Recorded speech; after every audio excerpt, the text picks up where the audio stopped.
بسم اللہ الرحمن الرحیم نحمدہ ونصلی علی رسولہ الکریم۔ پڑھتے جاؤ چڑھتے جاؤ، قرآن پڑھتے جاؤ، درجات چڑھتے جاؤ۔ الحمدللہ ہماری حدیث ہوئی تھی یہ، اور اس کا کچھ تفصیل ڈیٹیل فائدہ خلاصہ ہوا تھا۔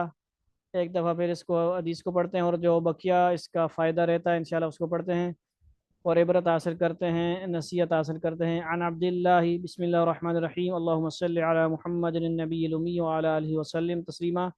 عن عبداللہ بن عمر رضی اللہ تعالی عنہ قال قال رسول اللہ صلی اللہ علیہ وسلم يقال لصاحب القرآن اقرأ وارتقي ورتل كما كنت ترتل في الدنيا فإن منزلك عند آخر آية تقرأها۔ سبحان اللہ۔ عبداللہ بن عمر رضی اللہ تعالیٰ عنہ نے حضور اقدس صلی اللہ علیہ وسلم کا ارشاد نقل کیا ہے کہ قیامت کے دن صاحب قرآن سے کہا جاوے گا کہ قرآن شریف پڑھتا جا اور بہشت کے درجوں پر چڑھتا جا، اور ٹھہر ٹھہر کر پڑھ جیسا کہ تو دنیا میں پڑھا کرتا تھا، بس تیرا رتبہ وہی ہے جہاں آخری آیت پر پہنچے۔ سبحان اللہ۔ بہشت مطلب بہشت لفظ ہوتا ہے، جنت ہوتا ہے۔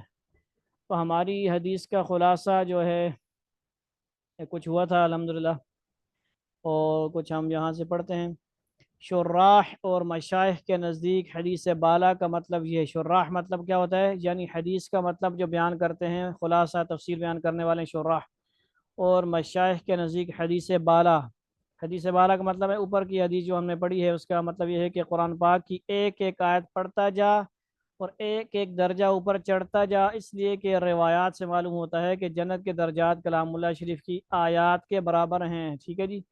لہذا جو شخص جتنی آیات کا ماہر ہوگا، عمل کرنے والا ہوگا، پریکٹس کی ہوگی، بار بار پڑھا ہوگا، عمل بھی کیا ہوگا، اتنے ہی درجے اوپر اس کا ٹھکانہ ہوگا، اور جو شخص تمام کلام پاک کا ماہر ہوگا وہ سب سے اوپر کے درجے میں ہوگا۔ سبحان اللہ۔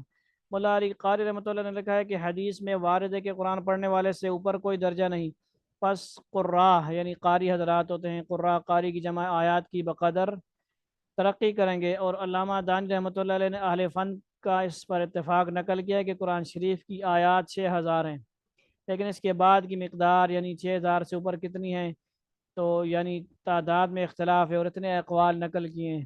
کوئی کہتا ہے 206، کوئی کہتا ہے 14، 19، 25، 36، یعنی 6666 والی بھی مشہور ہے ایک۔ اور وہ شرح احیاء میں لکھا ہے کہ ہر آیت ایک درجہ ہے جنت میں، پس قاری سے کہا جائے گا کہ جنت کے درجات پر اپنی تلاوت کے بقدر چڑھتے جاؤ۔ قاری سے بھی اور قاریہ سے بھی کہا جائے گا۔ ٹھیک ہے جی۔ جو شخص قرآن پاک تمام پورا کر لے گا وہ جنت کے اعلیٰ درجہ پر پہنچے گا، اور جو شخص کچھ ایسا پڑھا ہوا ہوگا وہ اس کی بقدر درجات پر پہنچے گا۔ بالجملہ منتہائے ترقی منتہائے قرات ہوگی۔ ٹھیک ہے جی۔ ترقی کا آخری درجہ کیا ہوگا؟ قرات ختم ہوئے گی تو وہاں درجہ ختم۔ بندہ کے نزدیک حدیث بالا کا مطلب کچھ اور معلوم ہوتا ہے۔ فَإِن كَانَ صَوَابًا فَمِنَ اللَّهِ وَإِن كَانَ خَطَأً فَمِنِّي وَمِنَ الشَّيْطَانِ وَاللَّهُ وَرَسُولُهُ مِنْهُ بَرِيئَانِ۔ اگر درست ہو تو حق تعالی شانوں کی اعانت سے، مدد سے ہے، اور اگر غلط ہو تو میری اپنی تقصیر سے، اپنی کوتاہی کمی سے، یعنی یہ اپنی ایک جو ہیں وہ بیان کر رہے ہیں تشریح۔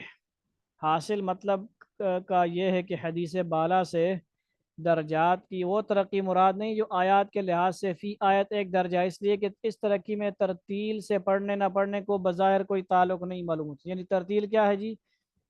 ٹھیک ہے جی۔ علام آرام سے ایک ایک آیت پڑھنا۔ علم تر کیف فعل ربک باصحاب الفیل۔ ٹھیک ہے جی۔ جب ایک آیت پڑھی جائے ایک درجہ کی ترقی ہوگی۔ عام ہے کہ ترتیل سے ہو یا بلا ترتیل، بلکہ اس حدیث میں بظاہر دوسری ترقی باعتبار کیفیت مراد ہے۔ کیفیت کا مطلب حالت ہوتا ہے، جس میں ترتیل سے پڑھنے نہ پڑھنے کو دخل ہے۔ لہذا جس ترتیل سے دنیا میں پڑھتا تھا اسی ترتیل سے آخرت میں پڑھ سکے گا۔ اس لیے یہاں جتنی محنت ہو سکے استاد اتنا کوشش کریں، جس طرح پڑھائیں، غلطیاں صحیح کروائیں، آہستہ پڑھوائیں تو اس طرح پڑھنے کی کوشش کریں طالب علم وغیرہ، اور اس کے موافق درجات میں ترقی ہوتی رہے گی۔ مولا علی قاری رحمۃ اللہ نے ایک حدیث سے نقل کیا ہے کہ اگر دنیا میں بکثرت تلاوت کرتا رہا تب تو اس وقت بھی یاد ہوگا، ورنہ بھول جائے گا۔ ٹھیک ہے۔ حافظ قرآن ہے تو بھول بھی گیا دنیا میں، لیکن وہ ہر وقت پڑھتا رہتا تھا قرآن، تراوی میں پڑھتا تھا، کوشش کرتا تھا، نہیں پڑھ سکتا دیکھ کر پڑھتا رہتا تھا، تو وہ وہاں پہ بھی یاد رہے گا قیامت میں جنت کے قریب قریب۔ ٹھیک، اللہ تعالیٰ اپنا فضل فرماویں کہ ہم میں بہت سے لوگ ایسے ہیں جن کو والدین نے دینی شوق میں یاد کرا دیا تھا، مگر وہ اپنی لاپرواہی اور بے توجہی سے دنیا ہی میں ضائع کر دیتے ہیں۔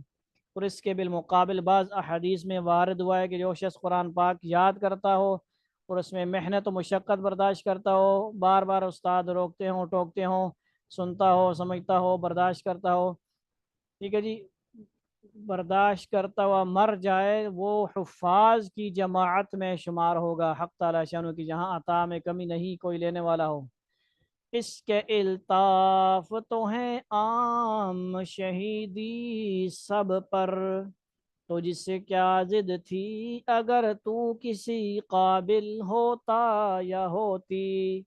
وآخر دعوانا الحمد